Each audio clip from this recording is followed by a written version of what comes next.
بسم اللہ الرحمن الرحیم۔ غسل کے حوالے سے سوال ہے، تو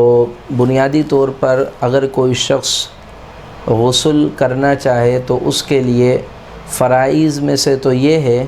کہ وہ کلی کرے اور ناک میں پانی ڈالے اور پھر اپنے تمام ظاہری اعضاء پر سے پانی کو بہا لے۔ اب اس کا مسنون طریقہ وہ تو یہ ہے کہ اگر مثال کے طور پر جسم پر کوئی نجاست لگی ہوئی ہے تو سب سے پہلے اس نجاست کو وہ بندہ دور کرے، اور پھر اگر پیشاب یا پاخانے کی حاجت ہے تو پیشاب یا پاخانے کی حاجت کو پوری کرے، اور اس کے بعد وضو بنائے جس طرح نماز کے لیے وضو بنایا جاتا ہے۔ پھر اس کے بعد وہ بندہ ٹھیک طریقے سے کلی کرے، ناک میں پانی ڈالے اور اپنے اعضاء پر پانی بہے۔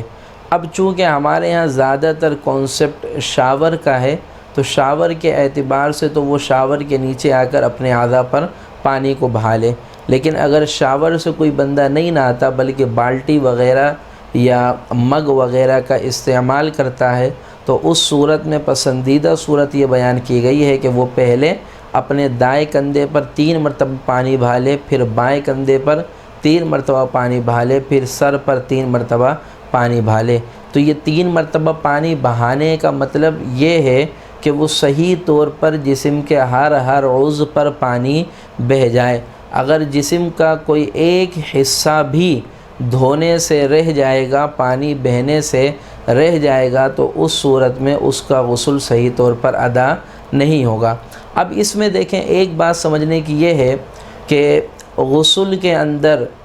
بہت سے ایسے اعضاء ہمارے جسم کے ہیں کہ اگر توجہ نہ دی جائے تو ان اعضاء پر پانی نہیں بہتا۔ مثال کے طور پر اگر کوئی شخص شاور سے غسل کر رہا ہے اور وہ بندہ ایسے سیدھا کھڑا ہوا ہے، تو اب اس صورت میں دیکھیے یہ ہماری جو گردن کا جو یہ حصہ ہے کہ اگر انسان بالکل سیدھا کھڑا ہو اور پانی اوپر سے آ رہا ہو تو پانی یوں آ کر سامنے سے بہہ رہا ہے، لیکن یہ حصہ اگر انسان اپنے سر کو اوپر نہ اٹھائے، گردن کو بالکل کھولے نہ، تو ان حصے پر پانی نہیں بہے گا۔ غسل کے اندر اعضاء کو گیلا کرنے کا حکم نہیں ہے کہ کوئی بندہ ہاتھ میں پانی لے اور اپنے پورے جسم پر اس کو چپڑ لے اور وہ حصہ گیلا ہو جائے تو وہ بندہ سمجھے کہ میرا غسل ہو گیا۔ غسل کے اندر پانی کا بہانا ضروری ہے، اور پانی کے بہانے کے لیے علماء اعظام کی تصریحات میں ملتا ہے کہ جسم کے ہر حصے پر کم از کم 2 بوند پانی کا گر جانا یہ جسم پر پانی کا بہانا ہے۔ کہ اگر کوئی بندہ یہ تصور کر لے کہ جسم پر 1 بوند پانی کا گر گیا اور میرا جسم کا حصہ گیلا ہو گیا تو گویا میرا غسل ہو گیا، تو شریعت اسلامیہ کی نگاہ میں وہ پانی بہانا مراد نہیں ہے۔ پانی بہانا مراد یہ ہے کہ ہر حصے پر کم از کم 2 بوند پانی گر جائے تو یہ پانی کا بہانا ہوگا۔ اور بالخصوص سردیوں کے موسم میں جو ابھی چل رہا ہے تو اس میں تو زیادہ احتیاط کرنے کی ضرورت ہے، کیونکہ سردی کے موسم میں جو ہمارے جو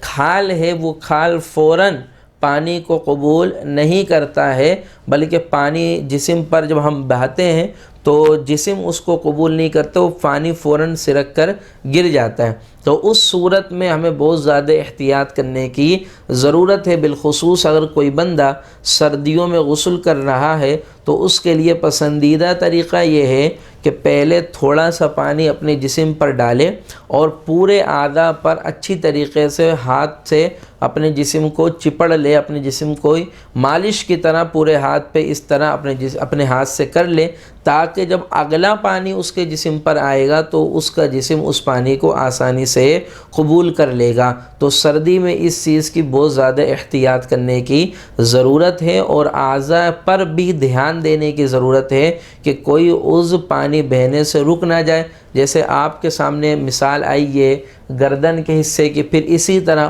ہمارے جو بغل کا حصہ ہے کہ اگر کوئی بندہ اسٹریٹ کھڑا ہو کر نہائے اور بغل کی جانب توجہ نہ دے تو بغل گیلی تو اگرچہ ہو جائے گی کسی نہ کسی طریقے سے، لیکن صحیح طور پر پانی نہیں بہے گا۔ پھر اسی طرح جو جو مرد حضرات ہیں ان کے جو مخصوص اعضاء ہیں، مخصوص اعضاء کی طرف بھی دھیان دینے کی ضرورت ہے کہ بہت سی جسم کی ساخت اللہ تعالیٰ نے ایسی بنائی ہوئی ہے کہ جس کی طرف اگر توجہ نہ دی جائے تو اس جانب پانی نہیں جاتا۔ پھر بعض لوگ جن کا وزن زیادہ ہوتا ہے، موٹاپا ہوتا ہے، کہ وہ اگر بیٹھ کر غسل کر رہے ہیں تو ان کے پیٹ میں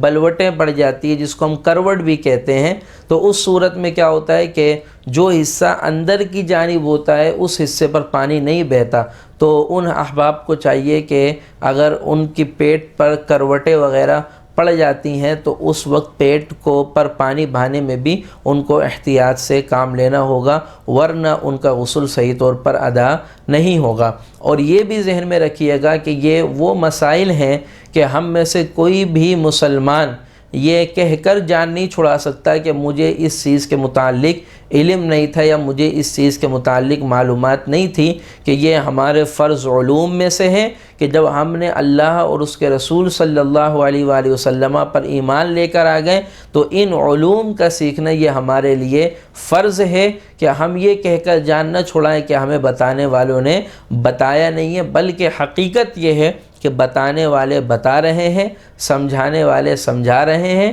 اور بتانے اور سمجھانے والے سمجھانے کے لیے، پڑھانے کے لیے تیار ہیں۔ اب ہماری ذمہ داری ہے کہ ہم وقت نکال کر ان کے پاس جائیں، ان سے سوالات کریں اور ان سے پوچھ کر علم کو حاصل کریں کہ کل اللہ کی بارگاہ میں اگر کوئی بندہ یہ بات کہے کہ مجھے معلوم نہیں تھا تو یہ بات قابل قبول نہیں ہوگی۔ لہذا یہ ہمارے فرائض میں سے کہ ہم اس کو سیکھیں۔ والسلام علیکم ورحمۃ اللہ وبرکاتہ ومغفرہ۔